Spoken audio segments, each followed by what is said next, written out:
So I'd like to start off this morning with a quote that I found. It's from John Bradshaw. And he says, "A spiritual quest is not some added benefit to our life, something you embark on if you have time and inclination. We are spiritual beings on an earthly journey. Our spirituality makes up our beingness." This was the quote that I came across that really inspired what it is that I'm going to be talking about this morning. One of the things that I have discovered or learned through my long/short life, depending on how you want to look at it, is everybody has a different opinion on what it means to be spiritual. We see people who spend all of their time in deep meditation and give up every earthly, worldly possession. And there's a part of us that tends to feel a little bit guilty because those people are doing this while we're living our life over here.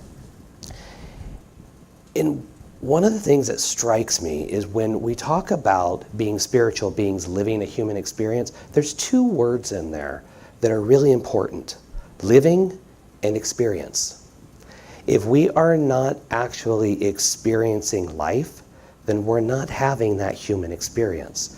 If we continue to try and be completely meditative all the time, we're not experiencing the joys, the sorrows, the pains, the hurts, any of the things that make this life an experience.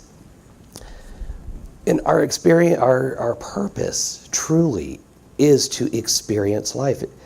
And it's to grow spiritually through the experience, while at the same time remembering our connection to God or the divine. Regardless of what name we give it, we need to remember our connection to it, but not ignore the human senses that we have here. There's a biblical quote that has stuck with me since I was probably in my early teens. And it's Matthew 22:21. It says, "Render unto Caesar the things that are Caesar's, and unto God the things that are God's." Now I know what biblically this is in reference to. It was in reference to a question that Jesus was asked regarding paying taxes to the Romans. But if you take it a step further, you realize that we live in somewhat of a duality. We live in a world where we want to be spiritual, where we want to remember our connection to God or the divine, but we also have bills to pay. We have family that we have to interact with. And there are rules on both sides of that, both on being human and being spiritual. The goal is to find the balance between the two of them. But when they say to me, when I read this quote, "Render unto Caesar," Caesar to me is the physical world. It is what we live as a human physical embodiment of our spiritual life. Giving unto God, that is our remembering our connection to it, being the hands and feet of God, where we express that love, that compassion, that divinity in everything we do. And truly, the idea of living the human experience is to bring the balance in. It's not to live one life or the other. Now, the Native Americans' values and cultures believe that everything and everyone is connected. What we do to others and to the planet, we do to ourselves. Practicing love, honor, gratitude, and respect daily will unify us with the planet, its creatures, and the Great Spirit. So again, we come to that point where we have an obligation to enjoy and protect those things that we have. Through a lot of my studies, one of the things that always keeps coming up is letting go of attachments. Letting go of attachments. And for years I've struggled with this concept, and I've talked about it before. Here's how I believe when it comes to things. We own nothing. Everything that is ours to borrow. We use it for as long as we are on this planet.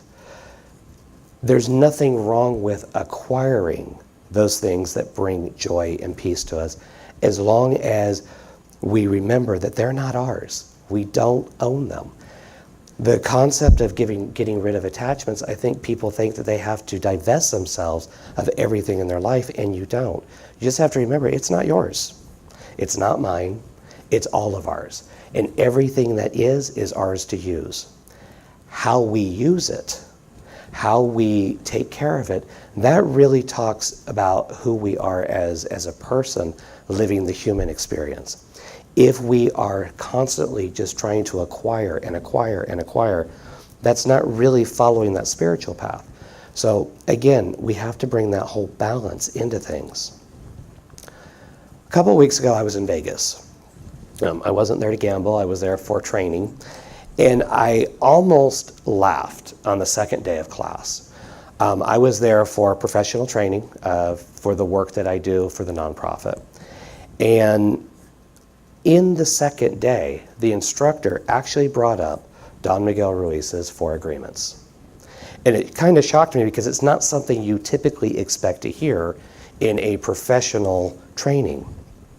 And it reminded me of exactly what we're called to do and how to be good humans.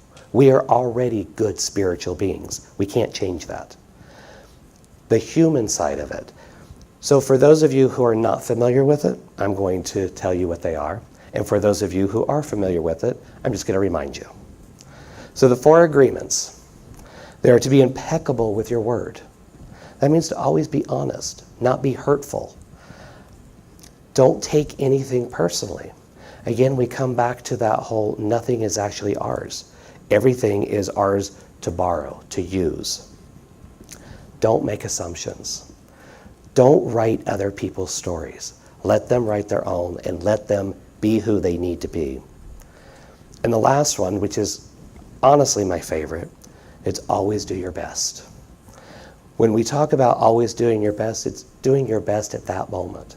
Remembering that your best today may not be the best that you can be. It's the best that you could do at that particular time.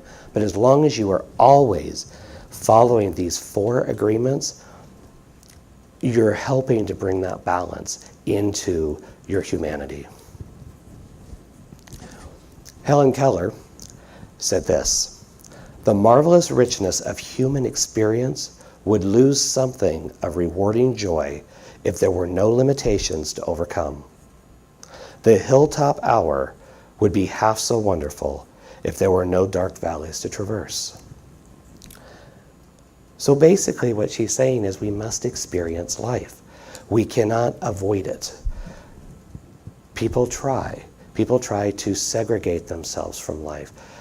There are many, many different religious traditions that teach staying in meditation almost 24/7, denying yourselves the material trappings that we're used to take vows of poverty and things like that. And I don't see anything wrong with that. If that is the spiritual path that you want to take, that's great. For me, it doesn't work. I enjoy having a soft bed to sleep in. I enjoy having the things in my home that remind me of adventures, of experiences, bring back memories. Some people are really big on pictures because those pictures remind you of a better time. They're a snapshot, an instant moment in your past, but whenever you see them, it will bring back a memory. For me also, hearing music. Music can take me back 20 years and I can live that experience all over again. That's experiencing life. I would not have those experiences if I had chosen a different route and gone into a monastery and meditated 24/7. There's a movie that is either out or coming out. I don't know if it has come out yet or not. I haven't seen it. But in the trailer, there is one line that struck me. And when I heard it, I wrote it down. And then I spent about 10 days this past week, trying to find it because I couldn't remember the exact words on it. It's from the movie Interview with God. The line that struck me the most is God's talking to the person that's interviewing him. And he said, "Your life is not an audition for the afterlife." And I've listened to that over and over and over again. And I've really it makes so much sense to me.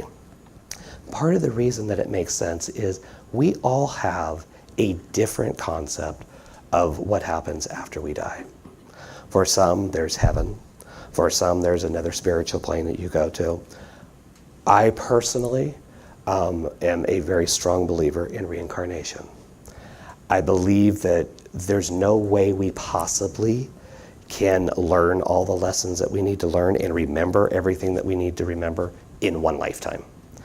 And I kind of think it's a little unfair if it is, because that's like telling a first grader, you've got 1 year to graduate high school. You know, there are lessons that we need to learn. Now, while I believe in reincarnation, I don't believe that if I do something bad, I'm going to come back as a cockroach. Okay? I do believe that, one, we don't do anything bad. We talk about how there are no mistakes, that everything is a lesson. And I do believe that when we aren't our best, when we have maybe not met one of those 4 agreements, we'll get a chance to do it in the next lifetime. It will create the lessons, but it's not God that's creating the lessons for us, it's ourselves. It's our spiritual journey. So one of the things within those that actually believe in or think of reincarnation is we often wonder, well, if we live all these lives, why can't we remember any of them? Why do we have to keep repeating the same lessons over and over and over again? Well, here's the thing. For a moment, pretend that you believe in reincarnation. And pretend for a moment that you have lived 1,000, 2,000, 3,000 lives. How possible would it be to live this life with all of those memories? It would be almost impossible. So when we do decide, when our spirit decides to come into the physical realm that we are in right now, we do forget. What we don't forget, though, is our connections. We actually will reconnect with a lot of the same energies and the same people, because we all have lessons. People come into our lives to either teach us a lesson or be a lesson. Okay? And we are a lesson to others. We're not perfect. We have our fears. We have our doubts. I've yet to meet a person that did not have a doubt about God. We can say what we believe. We often live that belief. But at some point in your life, there's always that little doubt. What if I'm wrong? I think about that all the time, particularly with the reincarnation thing, with the connection with God, with spirit, with divine. And I've often joked about it with people. I'm going to be very angry for that nanosecond between life and death if I find out that I've been wrong. Because there's a lot that I might have done and attempted, different things I might have tried, but it is that belief in the spiritual growth and the spiritual path that I haven't done it. Now, don't get me wrong, I'm not saying I'm going to go out and kill somebody. That's not what I'm talking about. But there are things I've not done in life simply because I thought it might not be good. And we often hear each other talking. I hear people say it to me. I say the words myself. I'm on a spiritual path, so I should blank. I'm having a really, really bad day. And because I'm studying metaphysics, I'm studying spirituality, I should be able to handle this better. Guess what?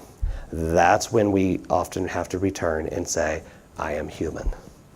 I have those same human emotions. I have those buttons that get pushed. We all do. And no matter how much we study spirituality and know what we should do, we have to remember there's no such thing as should. You're always going to do the best that you can do at the given time. And hopefully, if you don't quite do as well as you wanted to, you take that, you learn the lesson from it, and the next time that opportunity is given to you, which we all know the universe has got an incredible sense of humor, and you will get that lesson back, you can do it again differently. The other part of expressing our humanity and living this human existence is a situation that I see happen all of the time. And that is the fact that we place people on pedestals. We place our ministers, our doctors, our heroes, our parents. We're constantly putting people up on pedestals. And I have a quote from somebody, the most unlikely source of a quote I would ever have imagined. This quote's from Madonna. We like to put people on a pedestal, give them one character trait, and if they step outside that shrine-like area that we blocked out for them, then we punish them. And that is exactly what we do. We believe in this concept of a single story. And that single story is, you are in this particular position. You are my minister, my doctor, whatever the category is that you're talking about. And my expectation of you is X. And the minute they don't meet that expectation or they step outside of that expectation, they're no longer up on that pedestal. We do this almost without thinking. And as I was thinking about this, I happen to remember a doctor that I had about, I'd say 20 years ago, 15, 20 years ago. I'd been searching for a doctor that I could relate to and I could talk to, and I didn't have to worry about, was he going to judge this or judge that? It was actually a fantastic doctor. Not only did he practice traditional medicine, but he also was a holistic practitioner. So it was really great. And I went to him, things were getting better for me, all of that. One night, Gary and I were out clubbing. And we went to one of the clubs that we always go to, and in walks my doctor. He's having one heck of an evening. He's drinking, he's laughing, he's singing, doing exactly what we were doing. I never went back to him again. Because in my mind, at that particular point in my life, in the single story I wrote for him was, he was a doctor, and why was he drinking? It didn't matter that this was in the evening, it wasn't during business hours. In my mind, I was like, he's drinking, he's not a good doctor. I can't put my trust in him. So I wrote his single story. I had put him on a pedestal, expecting one thing from him. And when he didn't meet my expectations, and honestly, I didn't even interact with him, I just saw him. And it was just seeing him for like 2 or 3 minutes. I was like, I'm done with you. I actually miss that doctor. So the point of that is, when we're talking about embracing our own humanity, we know that we're not a single story. Every single one of you in this room is a library of stories. You are a library of emotions, thoughts, feelings, experiences. If it's not okay for me to write your single story, why is it okay for you to write mine? Why is it okay for us to write anybody's story? We expect, we hope that people will accept us for who we are, but at the same time, that requires us to accept and respect others for who they are, and realize that, sometimes we just have a bad day. Lately, there's been a lot of stuff going on in my work, and so I've been able to see how certain things like this work. And we have expectations of people. When they fail to meet those expectations, it's not that they're worthless, but for that moment, they have lost their worth. And that, I think, is a very sad thing. And as we talk about finding the balance between spirituality and humanity, it's realizing that a balance is absolutely necessary. We all have our own path to walk. The concept of common ground is that there are many, many paths to God, to the divine. Each one of our lives is individual. And yet, we are all unified in one thing. We are unified in our connection to the divine, and we are unified in our desire to remember who we are.